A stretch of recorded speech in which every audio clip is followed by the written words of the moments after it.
இன்றைக்கு கேன்சர் வியாதியாக இருக்கலாம், எனி டிசீஸ், எந்த வியாதி வலியாக இருக்கட்டும், ஆண்டவர் சொல்கிறார், நீ சுகமாக இருக்கணும், அதுதான் எனக்கு விருப்பம், நீ எனக்கு பிரியமானவன்.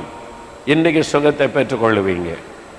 ரெண்டாவது, அந்த வசனத்தை மறுபடியும் பாருங்கள். 3 யோவான் 2வது வசனம், பிரியமானவனே, உன் ஆத்துமா வாழ்கிறது போல நீ எல்லாவற்றிலும் வாழ்ந்து சுகமாயிருக்கும்படி வேண்டுகிறேன். நீ சுகமாக இருக்கணும். ரெண்டாவது, ஆண்டவருடைய விருப்பம் என்ன? நீ வாழ்ந்திருக்கணும், நீ வாழ்ந்திருக்கணும், நல்லா இருக்கணும். பிள்ளைய வாழ்த்துங்க, கல்யாணம் ஆனோன்னு சொல்லுவாங்கள்ல, வாழ்த்துங்க, 16 பெற்று பெருவாழ்வு வாழ்வாயாக வாழ்த்துவாங்க. 16 குழந்தை பெருமடிக்கு அல்ல, 16 செல்வங்களும், அதாவது குறைவில்லாத செல்வம், 16 வகையான செல்வமும் பெற்று நீ குறைவில்லாமல் மகிழ்ச்சியாக வாழணும் அப்படின்னு வாழ்த்துங்க அப்படின்னு தமிழில் சொல்லுவாங்க. ஆண்டவர் நம்மகிட்ட எப்படி விரும்புகிறாரு? நீ வாழ்ந்திருக்கணும். என் மகனே, என் மகளே, நீ வறுமையில், பண கஷ்டத்தில், கடன் பிரச்சனையில் தினந்தோறும் அப்படியே ஏண்டா வாழ்கிறோம் அப்படின்ற மாதிரி நீ வாழக்கூடாது. நீ மகிழ்ச்சியாக வாழணும், நீ சந்தோஷமாக வாழணும். நீ என்னுடைய மகன், என்னுடைய மகள், ராஜாவினுடைய குமாரத்தி, ராஜாவுடைய குமாரன், வானத்தை பூமி உண்டாக்கின தேவனுடைய பிள்ளைகள். நீ எப்படி வாழ்ந்திருக்கணும்? ஆண்டவர் சொல்றார், நீ வாழ்ந்திருக்கணும். நீ தாழ்ந்து போகக்கூடாது, நீ வறுமையில் இருக்கக்கூடாது, நீ பண கஷ்டத்தில் இருக்கக்கூடாது, நீ கடன் பிரச்சனை நீ தினந்தோறும் வேதனையில் வாழக்கூடாது. நீ வாழ்ந்திருக்கணும். ஆண்டு சொல்றார் இந்த வசனத்தில், நீ வாழ்ந்திருக்கணும், அதான் என்னுடைய விருப்பம். அப்போ கடன் பிரச்சனை வருதே, ஒரே கடன் பிரச்சனை, வறுமை, வீட்டில் பண கஷ்டம், பிள்ளைகளை படிக்க வைக்க முடியல, ஸ்கூல் ஃபீஸ் கட்ட முடியல, ஒரு பிள்ளைக்கு திருமணம் வைக்கிறன்னா கஷ்டம், சாப்பாட்டுக்கே கஷ்டம். இது என்ன வாழ்க்கை? சிலருக்கு சரி, ஆண்டவர் நம்மளை இப்படி வச்சிருக்கிறாரு, அவ்வளோதான் நம்முடைய வாழ்க்கை, வாழ்நாள் முழுவதும் கடன் கடன், வறுமை வறுமை, பக்கத்து வீட்டில் கடன் வாங்கி எப்படியோ வாழ்க்கையை நடத்துகிறோம். பிள்ளைக்கு கல்யாணம்னாலும் யார்கிட்டையாவது கடன் வாங்கி கட்டி கொடுத்துடலாம், இப்படியே வாழ்க்கை. இதுக்கு தான் ஆண்டவர் நம்மளை உண்டாக்குனாரா? ஆதாம் ஏவாளை உண்டாக்கி ஆண்டவர் என்ன சொன்னார்?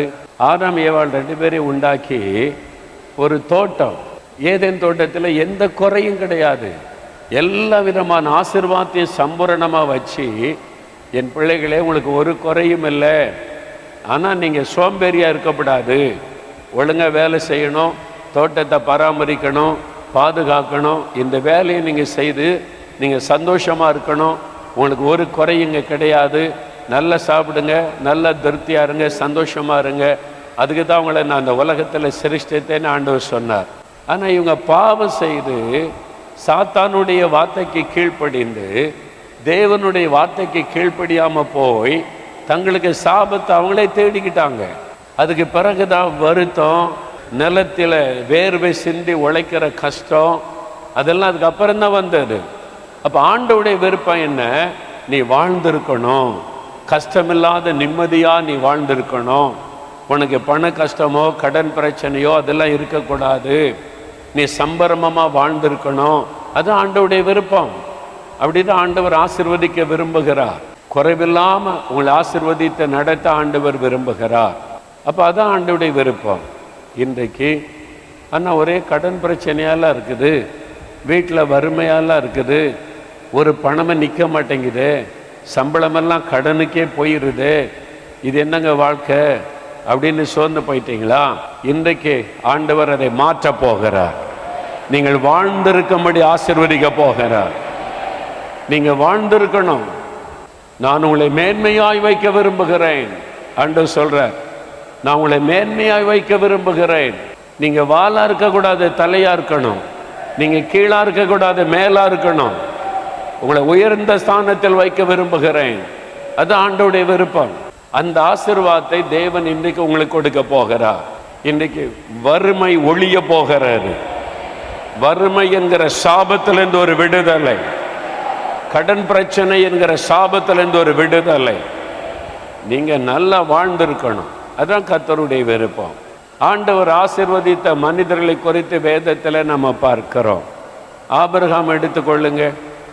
ஆதியாகமம் 24ஆம் அதிகாரம் 1ஆம் வசனம் வாசித்து கேளுங்க.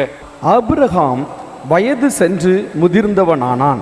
கர்த்தர் ஆபிரகாமை சகல காரியங்களிலும் ஆசீர்வதித்து வந்தார். ஆபிரகாமை கர்த்தர் எப்படி ஆசீர்வதித்தாராம்?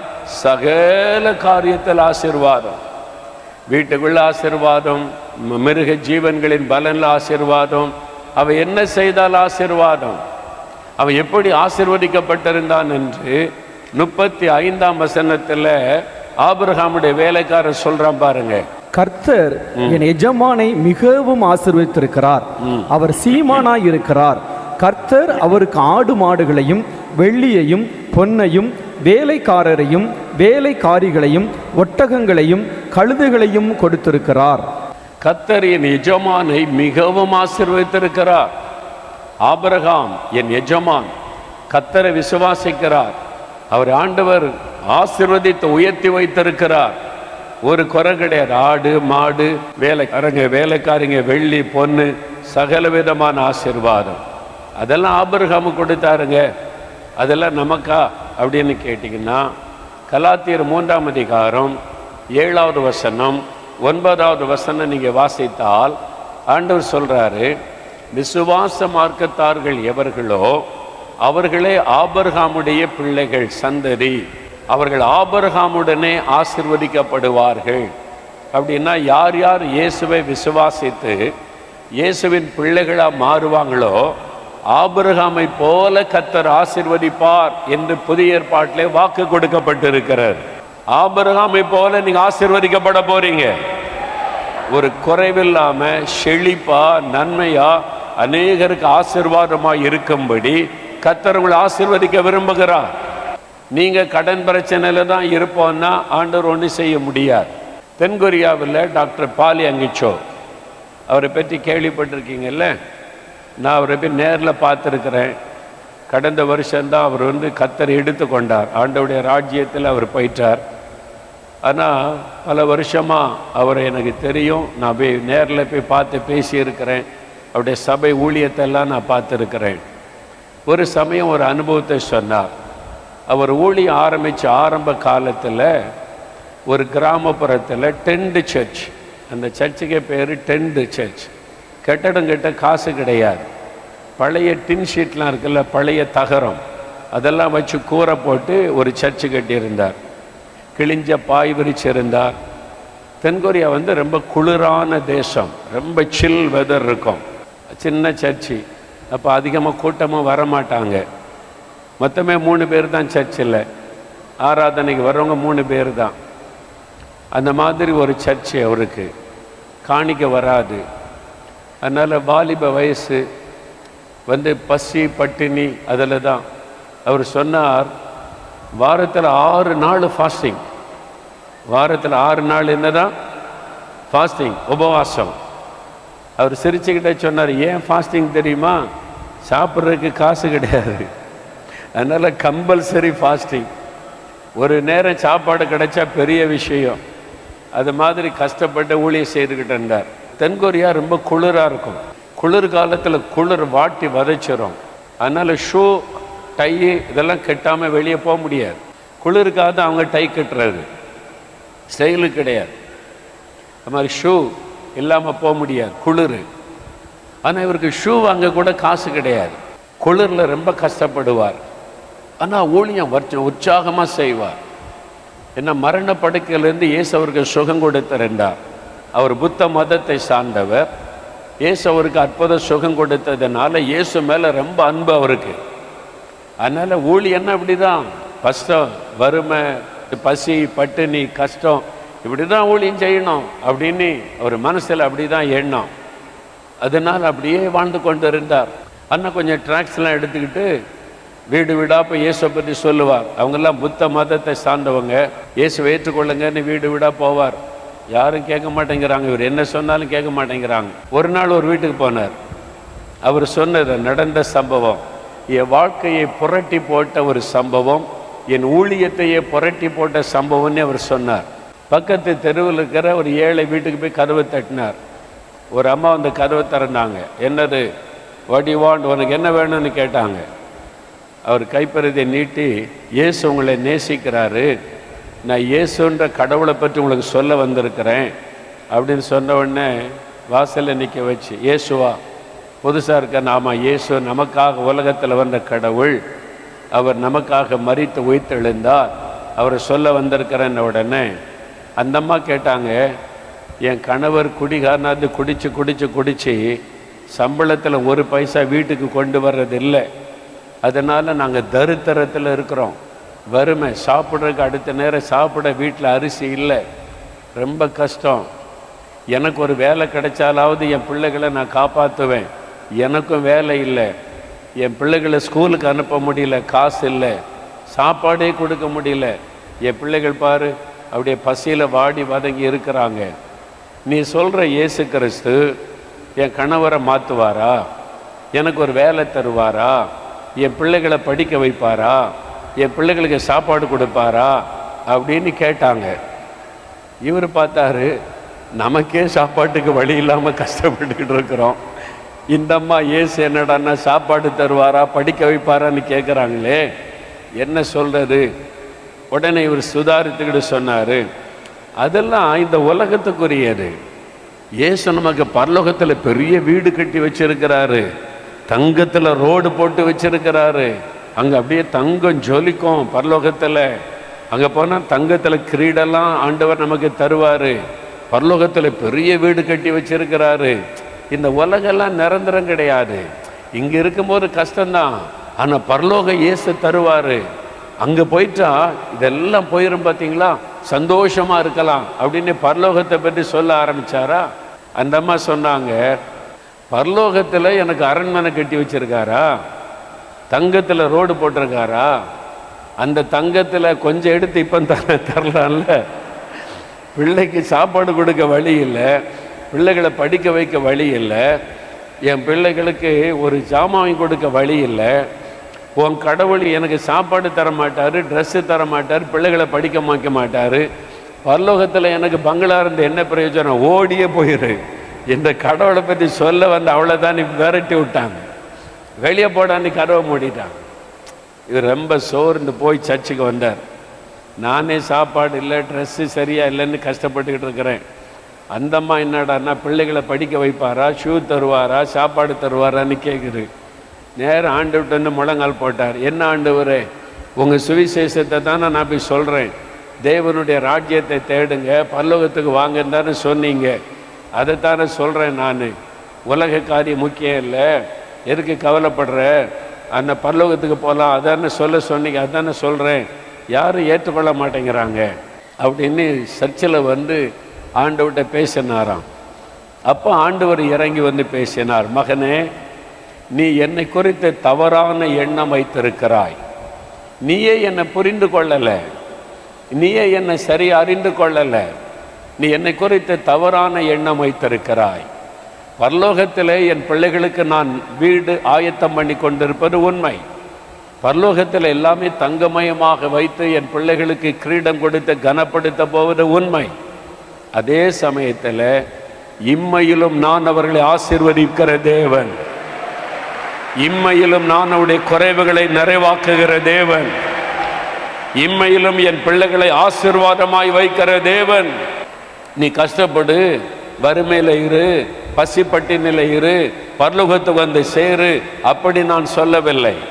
ஆகாயத்து பறவைகளை கவனித்து பாருங்கள், அவைகளை போஷிக்கிற தேவன் உங்களை போஷிக்காம இருப்பேனா? காட்டு புஷ்பத்தை கவனித்து பாருங்கள், அவைகளை உடுத்து வைக்கிற தேவன் உடுத்து வையாமல் இருப்பேனா? நான் உங்களை ஆசீர்வதிக்க மாட்டேனா? சாப்பாடு தர மாட்டேனா? உங்களை போஷிக்க உடுத்து வைக்க எனக்கு தெரியும். ஆபிரகாமை எல்லா விதத்தில் ஆசீர்வதித்தேன், இம்மையிலும் என் பிள்ளைகளுடைய தேவைகளை நான் சந்திப்பேன், என் பிள்ளைங்க வறுமையிலும் கஷ்டத்திலும் கடன் பிரச்சனையும் இருக்க நான் விரும்பவில்லை, இம்மையிலும் குறைவில்லாமல் அவங்க மகிழ்ச்சியோடு வாழும்படி செய்கிற தேவன் நான் அப்படின்னு சொன்ன உடனே இவருக்கு ஒரு ஐ ஓப்பனிங். அவர் சொன்னார், அப்போதான் என் ஆவிக்குரிய கண்கள் திறந்தது. ஓ, ஆண்டவர் அப்படியா வசனத்தை கொண்டு பேசினார். உடனே திரும்ப போனார், நேரம் அதே வீட்டில் போய் கதவை தட்டினார். அந்த அம்மா கதவு திறந்த உடனே திரும்ப வந்துட்டியா அப்படின்னு கோபத்தோட கேட்டாங்களா? நற்செய்தி கொண்டு வந்திருக்கிறேன். என்ன நற்செய்தி? உனக்கு இயேசு வேலை தருவார். வேலை தருவாரா? எனக்கு வேலை கிடைக்குமா? உன் கணவரை இயேசு மாற்றுவார். என் கணவர் மாற்றிடுவாரா? உன் பிள்ளைகளை இயேசு படிக்க வைப்பார். என் பிள்ளைகள் ஸ்கூலுக்கு போகுமா? படிப்பாங்களா? உன் பிள்ளைகளுக்கு ட்ரெஸ்ஸு தருவார், சாப்பாடு தருவார், எல்லாம் இயேசு தருவார். நீ சர்ச்சுக்கு வந்துரு. சரி அப்படின்னு சொல்லி ஒரு வாலிபன் இவ்வளோ உற்சாகமாக சொல்கிறான்னு சொல்லி அந்தம்மா ஞாயிற்றுக்கிழமை பிள்ளைகளெல்லாம் கூட்டிட்டு சர்ச்சுக்கு வந்தா அங்கே கிழிஞ்ச பாய், ஓட்ட உடசலோட ஒரு கூரை, அங்கே இருக்கிறதே 4 பேர்.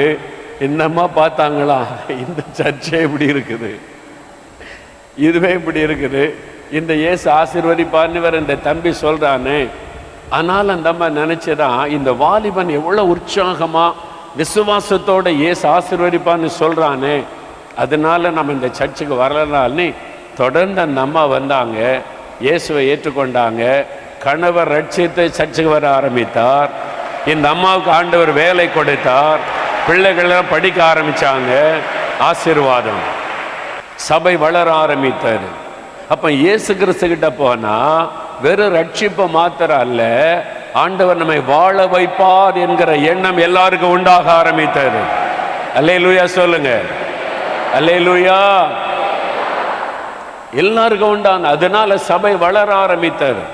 அவர் சொன்னார், இப்போ அந்த அம்மா எங்க சர்ச்சில் ஒரு எல்டரா இருக்கிறாங்க, அவங்க பிள்ளைகளெல்லாம் படிச்சு பெரிய பெரிய வேலை செய்து சம்பாதிக்கிறாங்க அப்படின்னு சொல்லி அவர் சாட்சியாய் சொன்னார்.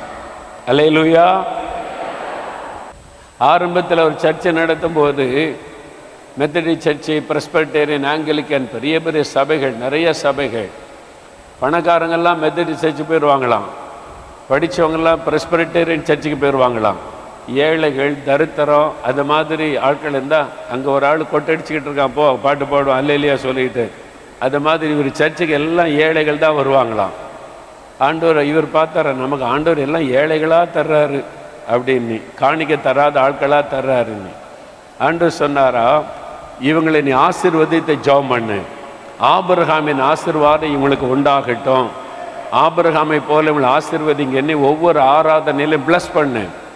சரி ஆண்டவரே, என்னை ஒவ்வொரு ஆராதனையிலும் ஜெபிச்சார். ஆண்டவரே, ஆபிரகாமை போல இவங்களை ஆசீர்வதிங்க, இவங்களுடைய குறைவெல்லாம் நிறைவாக்குங்க, இவங்க நிறைவா மகிழ்ச்சி ஆசீர்வாதமாக இருக்கணும், நான் இயேசுவின் நாமத்தில் ஆசீர்வதிக்கிறேன்னு ஜெபிச்சாராம். ஜெபித்தனுடைய விளைவு பாருங்க. அவர் சொன்னார், ஒரு உபவாச ஜெபம், பெரிய ஒரு ரேலி நடைபெற்றது.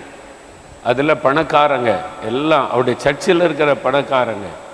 அவர் சொன்னார், ஒரு காலத்தில் எல்லாம் ஏழைகள், தரித்திரர், அவங்க தான் எங்கள் சர்ச்சில் இருந்தாங்க. நான் ஆசீர்வதித்து ஜெபித்து ஜெபித்து இன்றைக்கு எங்கள் சர்ச்சில் 40,000 கோடீஸ்வரர்கள் இருக்கிறாங்க.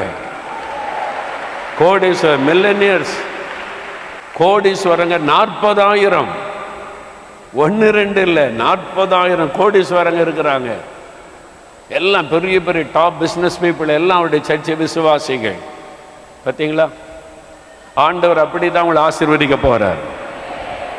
எதுக்கு ஆசீர்வதிக்க போறாரு? கடன் பிரச்சனை மாறிடும், வறுமை நீங்கிறோம், நீங்க ஒரு செழிப்பா வாழ்வீங்க. எதுக்கு தெரியுமா? இந்தியா ரட்சிக்கப்படுவதற்கு, நீங்க உதவியா இருப்பதற்கு, தேவனுடைய ராஜ்யம் கட்டப்படுவதற்கு நீங்க உதவியா இருப்பதற்கு. நீங்க பணம் சம்பாதிச்சு மேலே மேலே வீடு வாங்கணும், கார் வாங்கணும், கட்டடம் வாங்கணும்னு நினைச்சீங்க, இருக்கிறதே ஆண்டவர் பிடிங்கி விட்டுருவார். ஆண்டவரை, உம்முடைய ஊழியத்துக்கு நான் செய்வேன், உம்முடைய ராஜ்யத்தை கட்டுவதற்கு உதவி செய்வேன், மாசத்துக்கு ஒரு ஆலயம் கட்டுறேன், வட இந்தியாவில் மிஷினரி ஊழியத்துக்கு தர்றேன், சுவிசேஷ அறிவிக்க நான் தாராளமா தருவேன்னு சொல்லுங்க. கர்த்தர் உங்களை செழிப்பாக ஆசீர்வதித்து விடுவார், நிரம்பி வழியும்படி ஆசீர்வதித்து விடுவார். அது ஆண்டவருடைய விருப்பம். நீ வாழ்ந்திருக்கணும், நீ கடன் பிரச்சனையிலும் தரித்திரத்தில் இருக்கக்கூடாது, நீ வாழ்ந்திருக்கணும். அது ஆண்டவருடைய விருப்பம். நீ ஏன் கடன் பிரச்சனையில் இருக்கணும்? அது ஒரு சாபம். கடன் கடன் கடன் கடன், ஒரு நேரம் கடன் வாங்கினா அடுத்த நேரம் சரியாயிட்டுனா பரவாயில்ல, வாழ்நாள் முழுவதும் கடன் கடன் கடன், வட்டி வட்டி வட்டி கட்டி கொண்டு, அது ஒரு சாபம். அதிலிருந்து நீங்க விடுதலை பெறணும். இன்றைக்கு கர்த்தர் உங்களை ஆசீர்வதிக்க விரும்புகிறார். கடன் இல்லாத ஒரு வாழ்க்கை. அல்லேலூயா சொல்லுங்க. நீ வாழ்ந்திருக்கணும், இந்த வறுமையில இந்த விடுதலை பெறணும். அதுக்காகத்தான் வேத புஸ்தகத்தில் ஒரு வசனம் பாருங்க, 2 கொரிந்தியர் 8ஆம் அதிகாரம் 9ஆம் வசனம் பாருங்க. நம்முடைய கர்த்தராகிய இயேசு கிறிஸ்துவின் கிருபையை அறிந்திருக்கிறீர்களே. ஆமென். அவர் ஐஸ்வர்யம் உள்ளவராயிருந்தும் நீங்கள் அவருடைய தரித்திரத்தினாலே ஐஸ்வர்யவான்கள் ஆகும்படிக்கு உங்கள் நிமித்தம் தரித்திரரானாரே. நம்முடைய கர்த்தராகிய இயேசு கிறிஸ்துவின் கிருபையை அறிந்திருக்கிறீர்கள். கிருபை, the grace of our Lord Jesus. என்ன கிருபை? அவர் ஐஸ்வர்யம் உள்ளவராக இருந்தும். சிலர் சொல்லுவாங்க ஆரம்ப காலத்தில் இயேசு கிறிஸ்து ஏழை கடவுளுங்க. எங்க கடவுளை பார்த்தீங்களா? தங்கத்தில் கிரீடம், தங்கத்தில் நகைகள், எல்லாம் தங்கத்தில் கோல்டு. இயேசு கிறிஸ்து பாருங்க, ஒரு ஏழை குடும்பத்தில் பிறக்கிற கூட இடம் இல்லையா, மாட்டு தொழுவத்தில் பிறந்தவர். ஏழைங்க. நீங்கள் ஏழை கடவுளை பின்பற்றினா ஏழை ஆயிடுவீங்க அப்படின்னு சொல்லுவாங்க. நான் ஆரம்பத்தில் கேள்விப்பட்டிருக்கிறேன். ஐயோ, இயேசு கிறிஸ்துவை நம்புற, அவர் ஏழை கடவுள் இல்லை, அப்போ நீங்களே ஏழையாக போயிடுவீங்க அப்படின்னு பல தப்பாக நினைக்கிறாங்க. அவர் ஏன் ஏழ்மையின் கோலம் எடுத்தார்? அவரை பற்றி வேத சொல், அவர் ஐஸ்வர்யம் உள்ள தேவன். பூமியே அவருக்கு தான் சொந்தம், வானம்ப பூமி அவருக்கு சொந்தம், இந்த முழு உலகமும் இயேசுவுக்கு சொந்தம். அவரை மாதிரி பெரிய செல்வந்தர் யாருமே கிடையாது. அவர் ஐஸ்வர்யம் உள்ள தேவனாயிருந்தும் ஏன் ஏழ்மை கோலம் எடுத்தார்? ஏன் தச்சன் வீட்டில் வந்து பிறக்கணும்? அவர் நினைச்சிருந்தா அரண்மனையில ராஜகுமாரனாய் பிறந்திருக்க முடியும், தங்க தொட்டிலே கடத்தி வைக்கப்பட்டிருக்க முடியும். ஆனால் அவர் அப்படி செய்யல. ஒரு ஏழை குடும்பத்தில் வந்து ஏன் பிறந்தார்? ஏழைகளாகவே அவர் ஏன் வாழ்ந்தார்? ஏன் தெரியுமா? வசனம் நல்லா சொல்லுகிறாரு. அவர் ஐஸ்வர்யம் உள்ள தேவனாயிருந்தும் அவருடைய தரித்திரத்தினாலே. அவர் ஏன் தரித்திரரானார்? நம்மை ஐஸ்வர்யவான்களாய் மாற்றுவதற்கு அவர் தரித்திரரானார். அல்லேலூயா. நம்முடைய தரித்திரத்தை மாற்றுவதற்கு அவர் தரித்திரரானார். நம்முடைய பாவத்தை மாற்ற சிலுவையிலே பாவமானார்.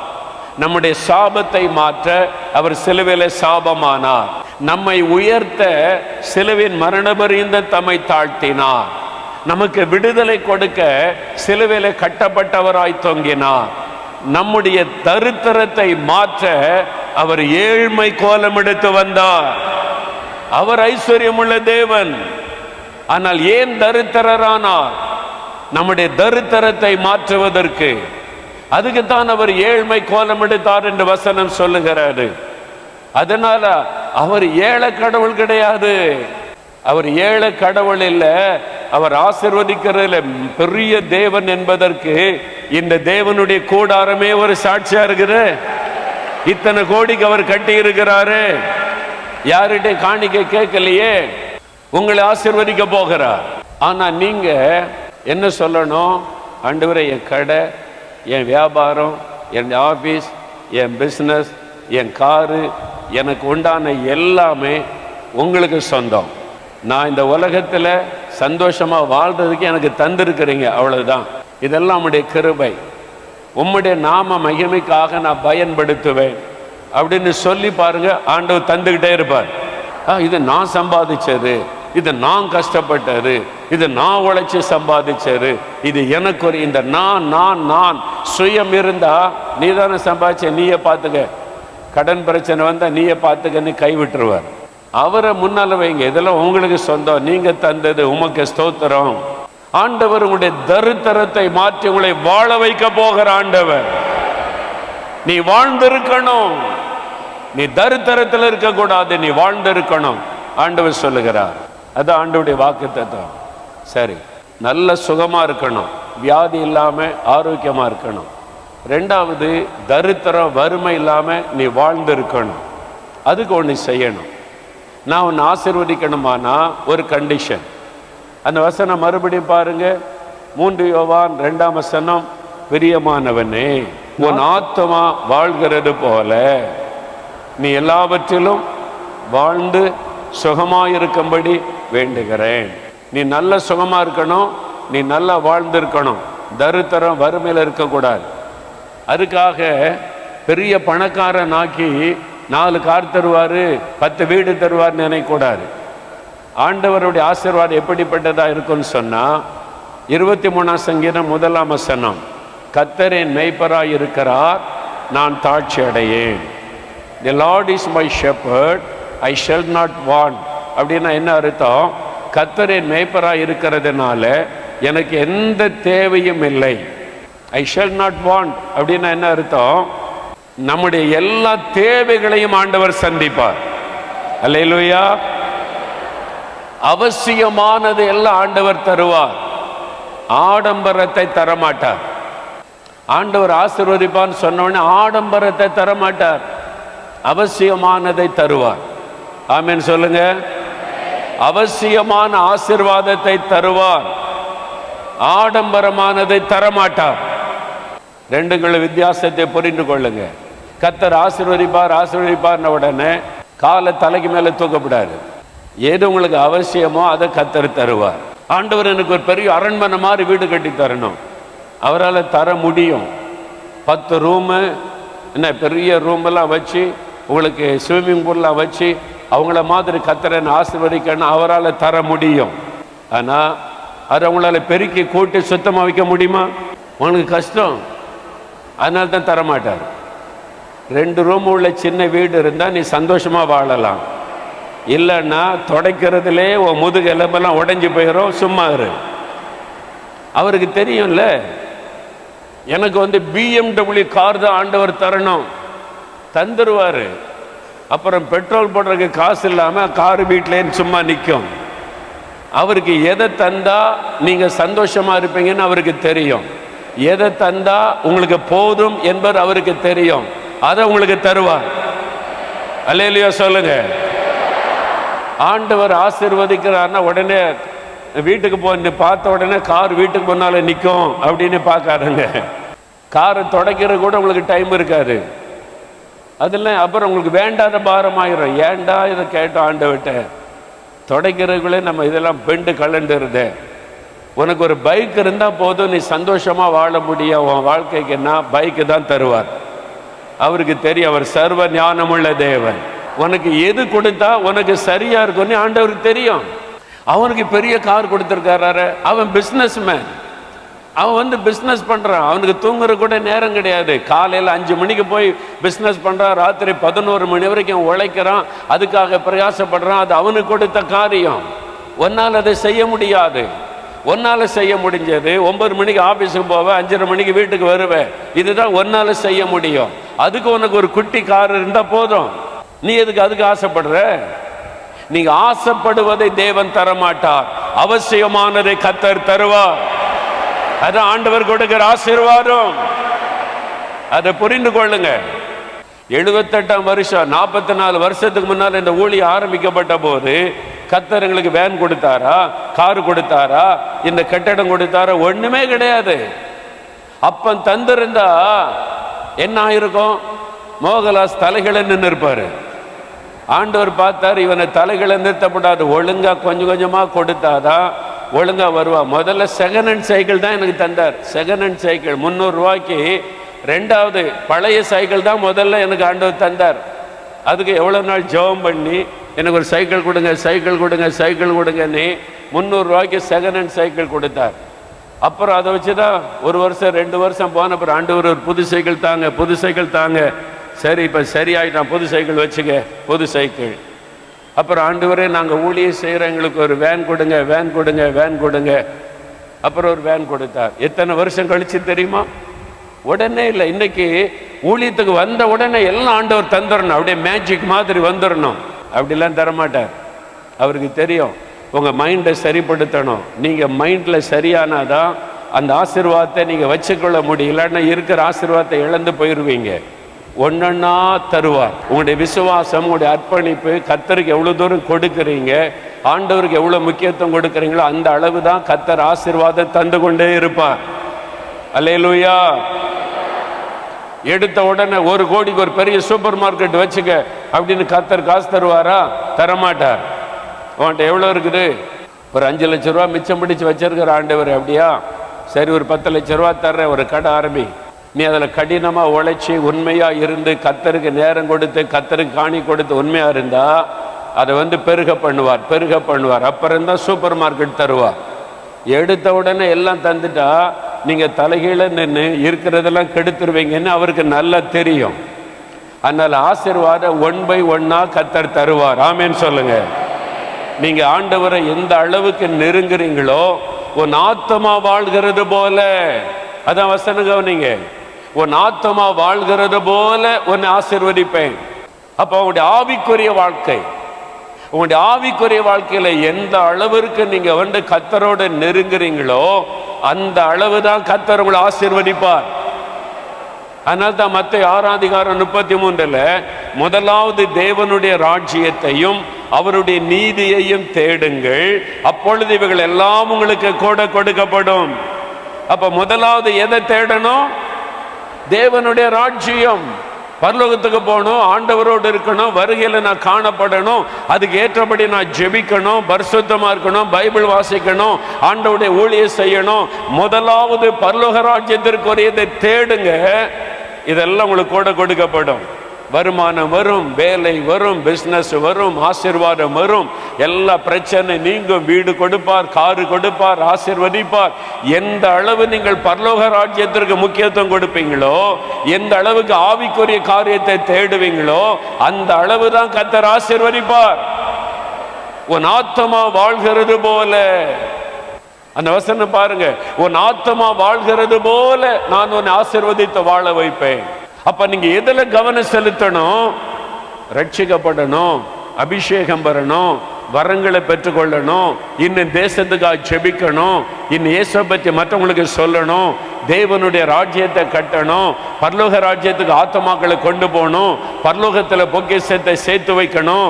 அதுல நீங்க கவனம் செலுத்தினா உலகத்தில் ஆசீர்வாதங்கள் உங்களை தேடி வரும்.